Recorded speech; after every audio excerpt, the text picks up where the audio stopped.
Well, welcome back. Bitcoin hovering around $29,000 this morning. Take a look. After the first read of first quarter GDP came in lighter than expected yesterday. The growth of 1.1%, of course, was below the estimate of 2%.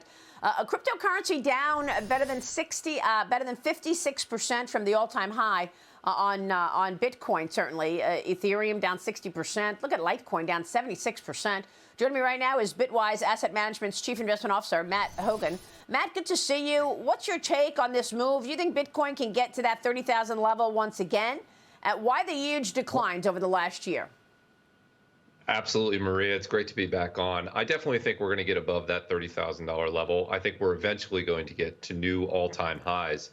You know, we had a reset last year with all the issues that crypto had around FTX, around Luna. It had gotten too big, too fast, and we blew up. But we've cleaned up, we've reset, and now we're up 77% year to date. It's the best performing asset class in the world. I certainly think we're going to get eventually above that 30,000. And as I said, I think we're moving to all-time new highs, maybe not this year, but certainly by next year. I mean, all that volatility, and we still don't know what the regulations look like. I mean, Washington has been going back and forth on this. The Financial Services and the Agricultural Committees announced that they're coming together to set up more regulation for the crypto trading space. SEC Chairman Gary Gensler posted a video on Twitter yesterday. He's pushing to tighten the rules on cryptocurrencies. Take a look at this.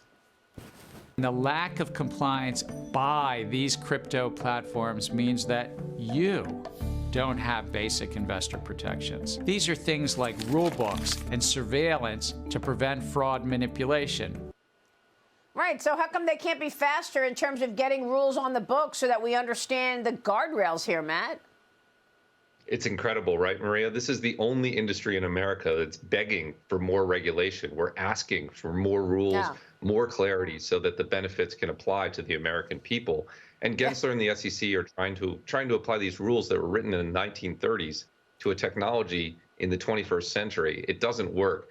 I love to see Congress stepping in and say, let's create some good rules of the road that allow for investor protection, but also allow the innovation of crypto to take place here in America, because regulators abroad are moving forward. Europe has brand new comprehensive regulations on crypto. Hong Kong is passing new regulations on crypto. It's the U.S. that's being left behind, and it's great to see Congress step up and step in and do the right thing by proposing these new rules.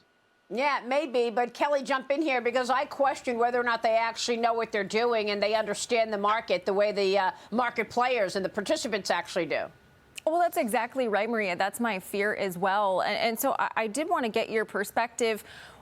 Do you think that Congress has enough knowledge? I mean, you constantly see them playing catch up. Everyone was lauding SBF as this crypto king, on the cover of Forbes, taking political donations from him. Do you think that folks are sophisticated enough to put the right regulations in place?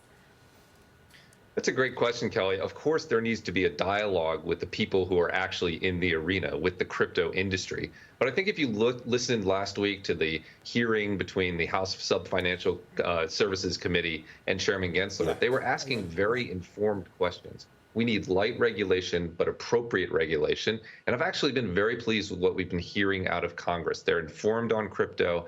They want innovation to stay here in the U.S. And I think if they can work together with the industry a little bit, I actually think we can make real progress. John Lonsky, from an economic market perspective, how do you see it? Jump in here. Yeah, Matt. Here's my question. I can't help but note that when cryptocurrency boomed, we had very low, ultra low interest rates. In your opinion, if you want to get crypto well over 30,000, Bitcoin well over 30,000, maybe go back to its record high, does that mean that we again have to see a federal funds rate that's well under 1%, if not close to 0%? Oh, what an incredible question. It's absolutely true that crypto is a risk asset, so it benefits from lower interest rates. But actually, just to get back to those all-time highs, I think what we need is a normalization of interest rates. It would be great if they went lower, but as long as they don't go substantially higher, crypto has these secular tailwinds that are lifting it up. That's why it's rallied so much this year. What we've seen from the Fed is they've stopped the 75 basis point rate hikes. They're now fiddling with 25 basis points here or there. That's good enough. Crypto can withstand neutral Fed policy, even at relatively high interest rates, it just can't fight, an aggressive rate hiking cycle. Unfortunately, I think that's behind us, and that's part of the reason why I'm so optimistic on where crypto is going over the next 12 months. All right, we got another Fed meeting next week. We're expecting what could be the final or the second to last rate hike that we'll see from the Fed. We'll see. Matt, good to talk with you. Thank you so much.